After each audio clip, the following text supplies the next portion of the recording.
Hi, my name is Randy. Donna and I co-chair the Rees Project Committee.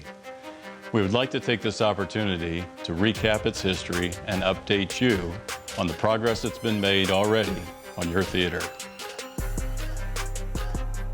At the northeast corner of LaPorte and Michigan Streets, situated on lot number 1 of the Plymouth Plat of 1836, sits a most iconic structure that, like many buildings, has been transformed through the years to best serve the needs of an ever-changing community. Completed in 1865, the 3.5-story brick and mortar structure served as both retail and office space for nearly 75 years. In 1939, with the vision and drive of Stuart and Opal Rees, the couple transformed that aging structure into a brightly lit corner of activity with the 1940 opening of what would be billed as Northern Indiana's most premier movie theater. For the next 70 years, throngs of moviegoers would line the street to view the newest releases in air-conditioned comfort. After generations of memories made, the Rees would succumb to the new and innovative design of the multiplex theater. And on December the 22nd, 2009, to the dismay of then owners John and Gwen Holzel, the theater would close. This past January, after 8 years of sitting vacant, the transfer of ownership was made possible to the Wautogan Valley Preservation Group. The future of the Rees now lies in the hands of everyone who has ever called Plymouth and Marshall County their home. The Rees Project Committee is sometimes known as the Dirty Dozen. We are just like anyone else with families, jobs, and commitments. But we also have a vision and a desire for more.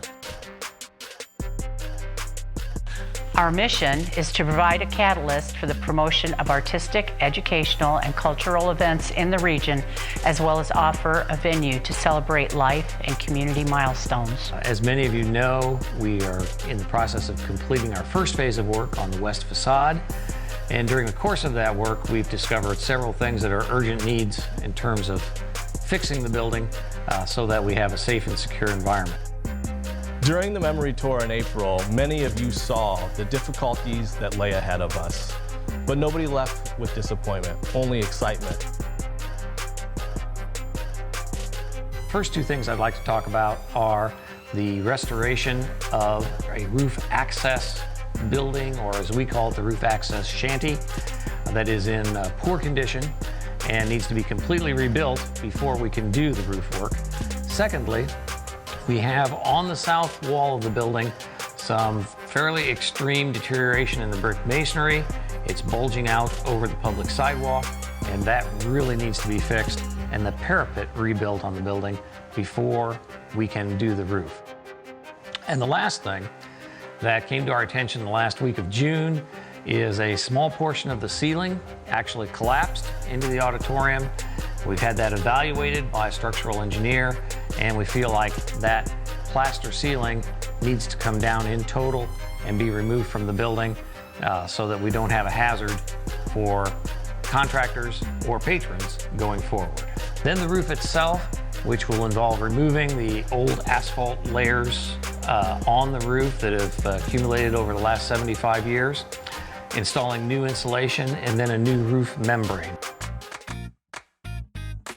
So for many months, we have been investigating historic theaters that have gone through transformations of their own. We have visited and interviewed owners in the states of Tennessee, Ohio, Michigan, and Indiana.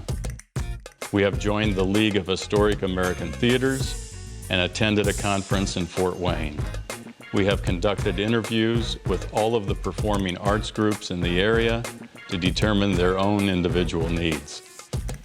A business plan committee has been compiling information from the public through surveys and feedback to determine what they envision the new Rees to be.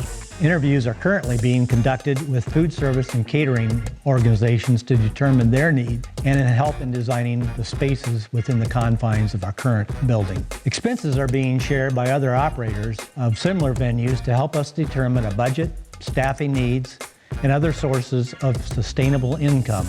for the Rees. Before we embark on a capital campaign later this winter or early next spring, the Rees 501c3 application will be completed. After formulating its continued use and design, bids will be secured and in-kind gifts solicited. As a new family to Plymouth, we were immediately drawn to the Rees. This restoration project has the potential to be a catalyst for the community to come together to restore this beautiful historic building in a way that not only honors its legacy in film, but also expands its impact as a cultural event center. Your excitement and high expectations only fuel our desire to see this through to completion. We have our sights set on the 80th anniversary year of the Rees Theater, 2020.